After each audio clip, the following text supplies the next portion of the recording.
Hi, everyone. I'm going to get started. My name is Julie Krupa. I'm an attorney with the Department of Procurement Services, and on behalf of Mayor Emanuel and Jamie Rhee, who's our Chief Procurement Officer, I'd like to welcome you to this workshop on procurement fundamentals. So this is just a broad overview of how to do business with Department of Procurement Services and just some of the fundamentals. If you have any specific questions about things I don't cover, I'll be happy to give you my contact information at the end of the presentation, and we can discuss other issues, but let's get into this. So if you're interested in doing business with the City of Chicago, it's important to know what the Department of Procurement Services is all about since you'll be interacting with us. So I wanted to give you our mission statement. The Department of Procurement Services is the contracting authority for the City of Chicago, and we're responsible for procuring all goods and services that the city needs. And we pledge to work together as a team and with our customers to guarantee an open, fair, and timely process by establishing and communicating and enforcing superior business practices. Integrity, public trust, and compliance with the law are our guiding principles.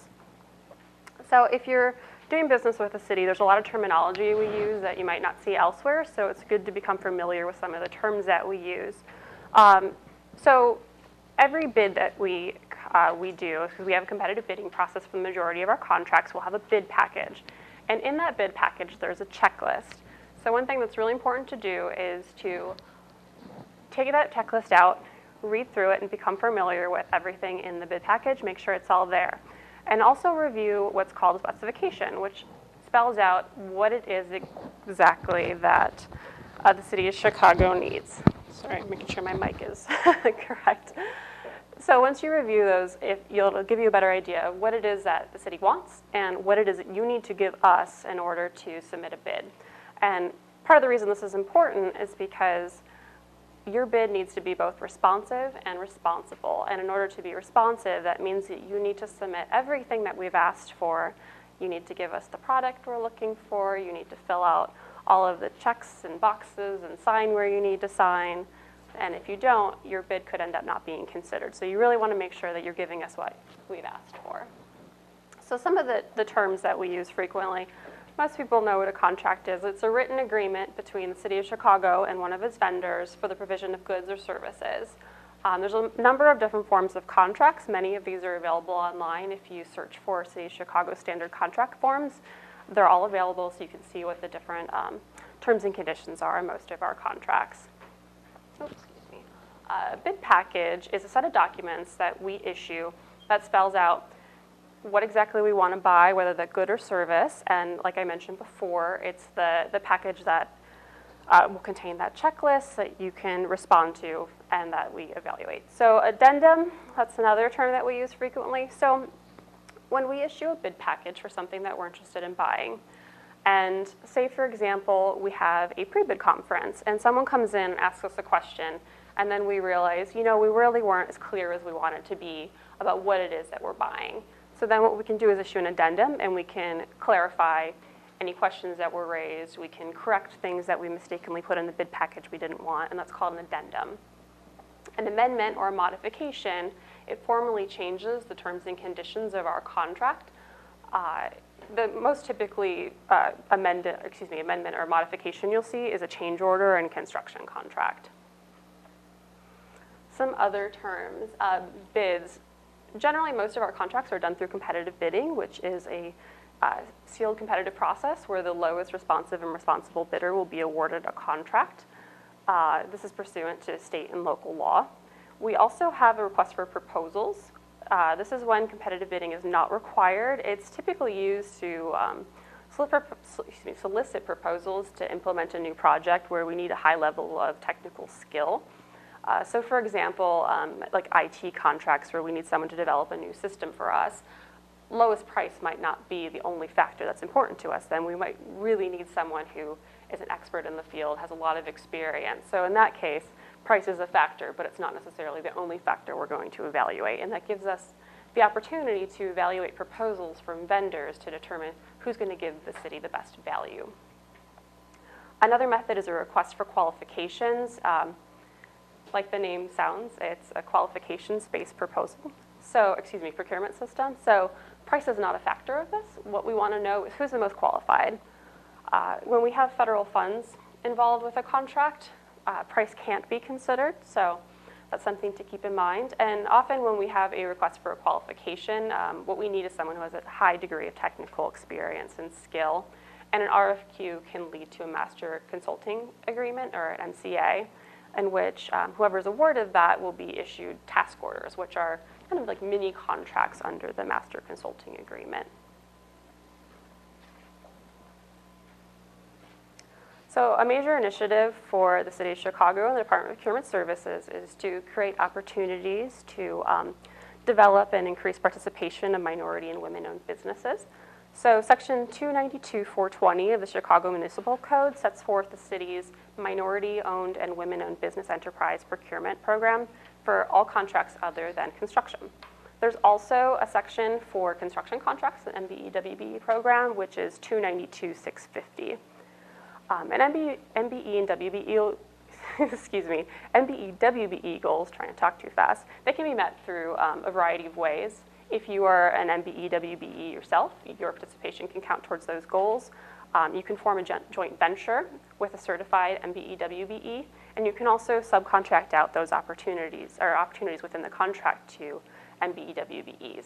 So for example, if it's a construction contract and part of that project involves the need for an electrician, you can subcontract out the work to a certified MBE-WBE electrician to do that portion of the work, and that will count towards the goal.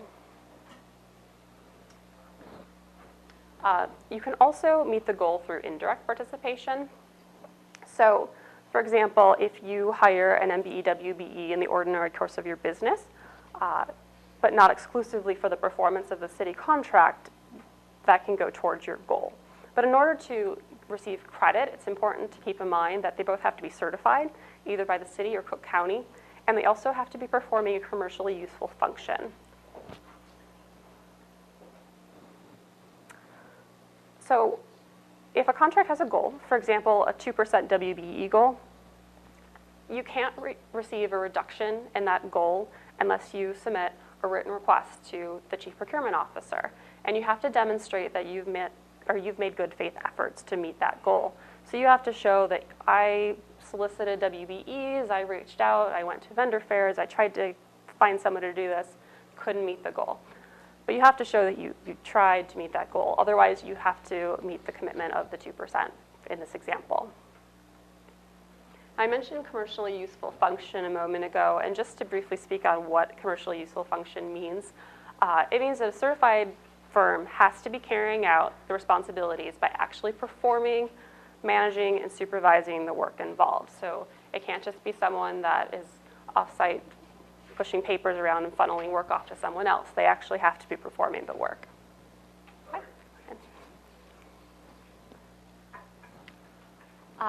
Target market is another program where certain contracts can be identified as exclusively opportunities for WBEs and MBEs. This cannot be used for construction projects, and if we can't find any other firms that are WBE, MBEs to perform work, then we'll go out to the general public. But these are opportunities that we've identified as good opportunities for WBE, MBE firms. So certification, there's a number of different certification programs that we have with the city. MBEs are probably the most common that you'll hear, but there's other ones we want to speak on. MBE, as I mentioned, is minority-owned business enterprises. WBEs are women-owned business enterprises. BEPDs are business enterprises owned or operated by people with disabilities. DBEs are disadvantaged business enterprises, and this is a federal program. So the City of Chicago has their MBE, WBE, and BEPD programs, but if there's federal funding involved, then we need to comply with the federal requirements, and they have their DBE program. And similarly, there's the Airport Concession Disadvantaged Business Enterprises, the ACDBE, which is another federal program, which applies to airport concessionaires. And generally, the basic eligibility requirements are similar, but... Oh, thank you. I missed a new one, a new certification we have as well, VBEs, which are veteran-owned business enterprises. So these are small businesses that are owned or operated by veterans. And so the basic eligibility requirements, Each of these programs has their own requirements, and we have separate coursework to describe the certification process for how you become certified as one of these different types of enterprises. But generally, the businesses have to be at least 51% owned and controlled by a minority, woman, or other disadvantaged individual. And under the BEPD program, the business must be at least 51% owned and controlled by an individual with a disability. And the City of Chicago accepts Cook County certification. So if you are certified as a WBE MBE in Cook County, then we will accept that certification.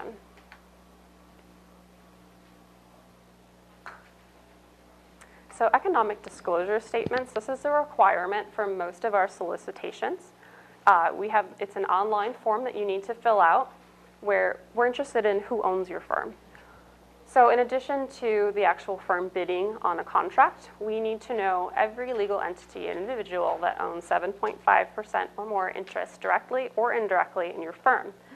So they also need to file an EDS. The reason we're interested in this is because our contracts are funded with taxpayer money, so we need to be accountable for who owns these businesses. We need to make sure there's not conflicts. We need to make sure that you're not owned by a firm that's been debarred for fraud, for example. So this is a requirement for all firms, and their owners need to fill these out. Going through this material really fast, so please stop me if you have questions. Our website is a really great resource if you need additional information, because as I mentioned, this is a general overview. On there, you can find all of our awarded contracts and modifications. So if you're interested in the types of opportunities we've had and the types of work involved, you can find all of those. The payments that have been made under our contracts are all available on our website. Bid tabulations, if you're curious and want to see what the bids that have come in on different of our opportunities, you can find that all online so you can get an idea of the pricing. We also have weekly bid opportunities. So every week we'll publish what are our open bids, what are things that you can bid on. This is a great resource if you're looking to do business with us, either yourself or if you're trying to get an idea of what your subcontracting opportunities potentially could be. We also have a new certification initiative information on the website. So if you're interested in learning about how to get certified, all of this information is online with instructions and requirements. You can find out what it is you need to submit and meet to be certified. We also have a Mwbe Directory. So if you're a certified M or WBE firm, this is a way that primes can search for you for subcontracting opportunities. It's also great if you're certified as an MWBE directory, or if you're looking for one, you can find them there, and if you're certified, your name is included in this directory. So anybody searching for someone is going to be able to see you on here. And our website is www.cityofchicago.org/procurement. There's a lot of great resources on there. We also have a social media presence. There's both a Facebook page and a Twitter feed. On here, you'll be able to find bid advertisements and addenda, all of our upcoming workshops, because there's other workshops that might be of interest to you. There's doing business with the City of Chicago. There's one on sister agencies, which there's one later this afternoon. There's also information about our new policies and procedures that you can find on these sources. So they're great tools. I encourage you to check them out. And as I mentioned, I went through that very quickly, so that's good, because you're giving everyone more of an opportunity to have a Q&A interaction with us. Yeah, I'm happy to answer a lot of questions. Sure. Yes. Okay. Talking about sister agencies that have their own procurement, CDPH, for instance, is that a sister agency, or does it fall under these requirements? CDPH. C. The Chicago Department of Public Health. Right. So they're a city department. They would be part of the City of Chicago programs. Thank So you, the Melanie. sister agencies are Chicago Public Schools, Chicago Transit Authority, Chicago Housing Authority, Public Building Commission, Chicago Park District. Let me see if I put that. I need to City get better. Colleges of Chicago, and then so they have their own procurement. So if you look at our buying plan, the buying plan has the City of Chicago and then all of these other agencies that do their own procurement. So we've added, or we've consolidated everyone into our buying plan, and this is available on a quarterly basis to give everyone an idea. So the reason I ask is we've been doing business. I'm with a nonprofit organization, And we've been doing business with the city of Chicago for years, and the process has been all manual. And we just got a communication that it's not clear as to when it's happening, but I would think there would be some kind of a transition plan to move from paper to Yes. e-procurement. Yes. So we are launching our, let me see, make sure they can hear. So we've launched since I want to say the early fall of last year, we started having introduction to e-procurement. So that's one of our free workshops that we have. We were having it quarterly last year because it was just starting to kick off. This year in 2017, we now feature that workshop once a month to give more opportunity for vendors to learn about it. So I definitely recommend coming to that workshop. That one, I'm not sure when the next one would be, but if you've missed it or you want to go back and look, we also have it on, all of our workshops are on our YouTube channel. So if you miss any workshops or if you'd like to go back, you can always watch them as well. But we do have the e-procurement workshop that is available for everyone to become more familiar with it. I believe we've only had 2 so far, 2 bids that have gone through the system, and they are commodities. But they are slowly starting to, at the e-procurement workshop, they give you kind of a flow of when to start expecting the different services to come through, which includes construction, commodities, professional services, work services, but I believe there's only been 2 so far that have successfully made it through e-procurement. The e-procurement is part of what we're talking about here. Yes, through the city of Sure. Chicago. So all of our bids instead, they're slowly going to start transitioning electronically, but obviously we know that that's going to take some time. So we are accepting hard copies and electronic copies until we are finalized with the entire transition. And the goal is to eventually transition to Right. all electronic. Oh, that's good. Wow. So the next one is July 20th? Right. So that's our next workshop. But if that's too far ahead for you, then you could definitely check out the last one that just happened in June, and that's on our YouTube channel. And we'll provide information when we are making those switches, so you'll know ahead of time if The it's, departments will be communicating. well, when the procurements come out, they'll have information about how we are going to be accepting bids, whether it's going to be electronically or if we want hard copies, so. All of the city There's going to be departments. no guesswork for you.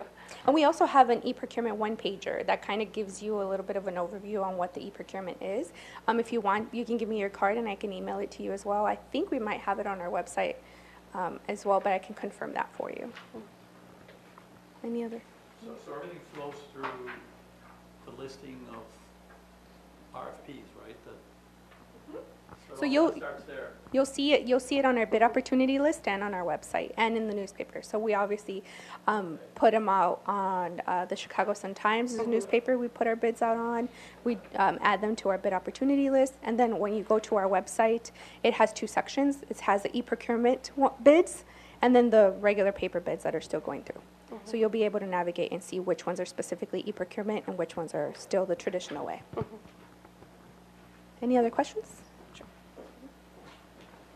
So I have my business certified through Cook County as minority and veteran. What do I need to do in order to receive that reciprocity through the city of Chicago? Do I need to turn my certification from Cook County into the city, or is that something that at the time of award or the time of bid, I just present my certificate from Cook County? You're already certified in Cook County as an MBE firm? MBE and VBE, yeah. MBE, MBE. Let me get your information and I can connect you to a certification officer because they can direct you through the process of how that would work. Okay. And what you would need to do to be certified through the city. Okay, thank you. Any other questions?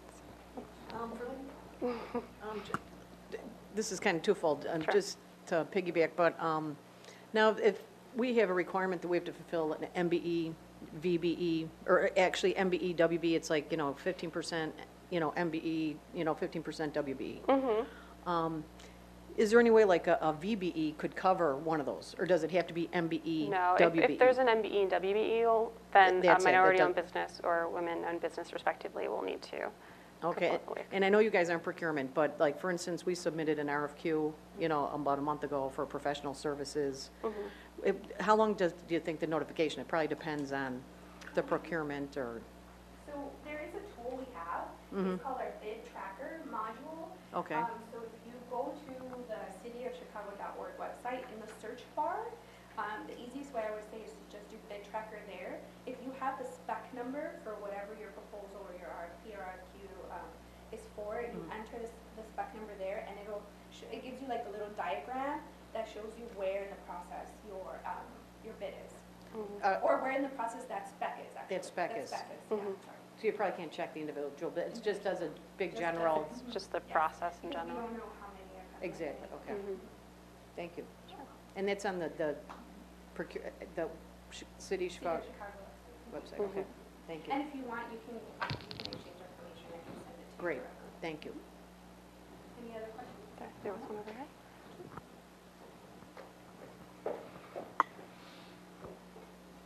This has to do with the indirect participation. Okay. If we're a prime bidder and we fall short, although we've tried, we can't get to where the goal was set. With indirect, I've heard that, say, in our specific example, we're in the automotive sales industry. So say Acme Automobiles is the manufacturer. We're local auto sales, the local franchise in Chicago.